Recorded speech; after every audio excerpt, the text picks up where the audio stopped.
বছরের এক শিশু মা ছাড়াই কিভাবে পৌঁছে গেল কারবালাতে। যে বাচ্চার এখন আর দুনিয়াতে কেউ নেই, সে এখন কিভাবে বাঁচবে।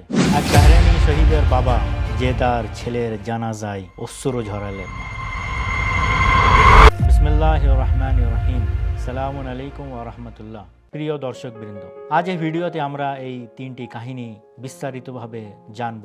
এই কাহিনীগুলো জানতে ভিডিওটি শেষ পর্যন্ত দেখুন এবং অন্যদের জানাতে শেয়ার করুন। আজকাল ইরান দুই জোরালো পারমাণবিক শক্তির সাথে জোর কদমে লড়াই করছে এবং তাদেরকে একের পর এক বিস্ময়কর পাঠ দিচ্ছে, যেটি দেখে পৃথিবী সবাই অবাক যে ইরান এত শক্তিশালী কিভাবে হয়ে উঠল। আবারও ইরান প্রমাণ করেছে যে ইরানের কাছে যে শক্তি আছে, সেই শক্তি দিয়ে বিশ্বের যে কোনো বড় বড় দেশগুলিকে তারা শিক্ষা দিতে পারে। কিন্তু এই সাহসিকতার আর বীরত্বের ঐতিহাসিক গল্পের মাঝেও এমন কিছু ঘটনা এবং কাহিনী আমরা দেখতে পাচ্ছি, যেটি দেখে যে কোনো মানুষের চোখে অশ্রু এবং তার হৃদয়কে ব্যথিত করতে বাধ্য করবে। চলুন এমন কিছু গল্প আপনাদের সাথে শেয়ার করি এবং প্রথমেই শুরু করি 8 বছরের এক নির্দোষ শিশুর গল্প দিয়ে, যার জন্মের জন্যে তার মা বাবা 12 বছর অপেক্ষা করেছিল।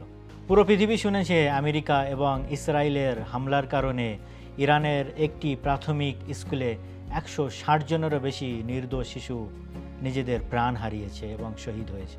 সেই নির্দোষ শিশুদের মধ্যে এক 8 বছরের বাচ্চা ছিল, যার নাম ছিল রেজা। এটা শুধু তার শাহাদাত নয়, বরং এক মায়ের আকাঙ্ক্ষার হত্যা ছিল এবং এক বাবার জীবনের স্বপ্ন ছিল।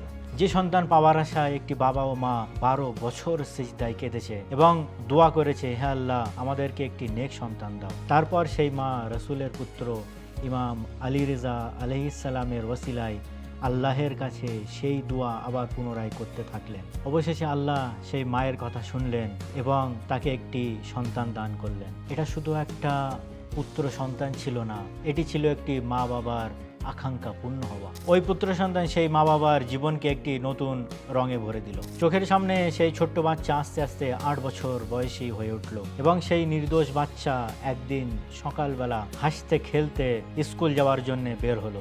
সেই দিনেও ক্লাসরুম স্বাভাবিকের মতোই অনেক ভালো ছিল। বাচ্চারা হাসাহাসি করছিল এবং মজার সাথে তারা লেখাপড়া করছিল। কিন্তু হঠাৎ এক ভয়াবহ শব্দে পুরো এলাকা কেঁপে উঠল। আমেরিকা এবং ইসরায়েলের বর্বরতা সেই স্কুলকে একটি ধ্বংসস্তূপে পরিণত করল। হঠাৎ সেই হাসিখুশি স্কুলটা স্তব্ধ হয়ে গেল এবং সেই স্কুলে 160 জনেরও বেশি নির্দোষ শিশুরা শহীদ হয়ে গেল। তাদের মধ্যে সেই 8 বছরের রেজাও ছিল। কোন বাচ্চা যে এটিও জানতো না যে যুদ্ধ কাকে বলে, যুদ্ধ কেমনভাবে লড়া হয় এবং বর্বরতা কাকে বলা হয়। আমেরিকা এবং ইসরায়েলের সেই বর্বরতা সেই ছোট্ট 8 বছরের রেজাকে চির নিদ্রায় পাঠিয়ে দিল। একমাত্র পুত্র সন্তানকে হারিয়ে একটি মায়ের যে আর্তনা, সেটা তার মায়ের মুখ থেকে শোনা যায়। فرزند خانواده بود. بعد از 12 سال به دنیا بود. بعد از 7 سالانه مشروع کلاس دوم شهید شد. بازم خدا رو شکر کنم. آخرین خاطره‌ای که از رضا جان توی حالا خاطرتون هست رو میشه برامون بگین؟ خاطره زیاد بود، چون تک فرزند خاطره زیاد داشت. شب و روزش برامون خاطره بود، ولی آخر هم از 1 ماه مونده بود به عیدی گفت مامان بریم کربلا، بریم کربلا. باشه مامان، الان مدرسه باید مدارک رو تحویل کنم، گذرنامه میگیریم بریم کربلا. به باباش گفتم که مدارک رو آماده کن تا رضا رو عید نوروز با رضا بریم کربلا. گفت باشه، ولی خدا فرصت نداد و رضا زودتر از ما رفت. শেষমেশ রেজা আর তার সঙ্গীদের কি দোষ ছিল? কেন তাদের নির্দোষ প্রাণ নেওয়া হলো? আমেরিকা এবং ইসরায়েলের কাছে এর কি কোনো জবাব আছে?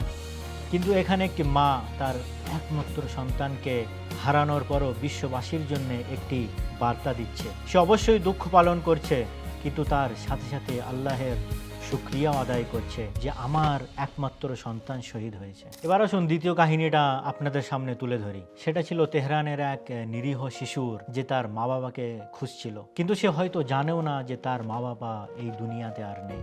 এই নিরীহ শিশু এতিম হলেও অভিভাবক হারায়নি, কারণ ইরানের রেড ক্রসের এক মহিলা কর্মচারী তাকে দত্তক নিয়েছেন। তার চেষ্টা হচ্ছে এই নিরীহ শিশু যেন এতিম অনুভব না করে। হ্যাঁ, ঠিক এইভাবেই এই কঠিন সময়ে ইরানি জনগণ যেভাবে পেরেছে, যার যেভাবে সামর্থ্য হয়েছে, একে অপরের পাশে দাঁড়িয়েছে এবং তাদেরকে সাহস যোগাচ্ছে। চলুন এবার আসি তৃতীয় এবং শেষ কাহিনীতে, যেটি একটি তরুণের, যে বাহরাইনে বাস করত। বাহরাইন এমন এক দেশ যার সরকার তো আমেরিকার দাস এবং গোলাম, কিন্তু সেই দেশের জনগণ তারা আমেরিকার কঠোর বিরোধী এবং বিশ্বের অপ্রেসডদের হার্ড সাপোর্টার। এই সজাগ জনগণের এক জীবন্ত ছবি ছিল সেই তরুণ শহীদ, যার নাম ছিল সৈয়দ মোহাম্মদ মুসাবি। মোহাম্মদ মুসাবির একটি অপরাধ ছিল, সে ইরানের মজলুমদের সাপোর্টে কথা বলেছিল এবং এই জন্যে সেই দেশের আলে খালিফা স্বৈর শাসকের লোকেরা তাকে অ্যারেস্ট করে।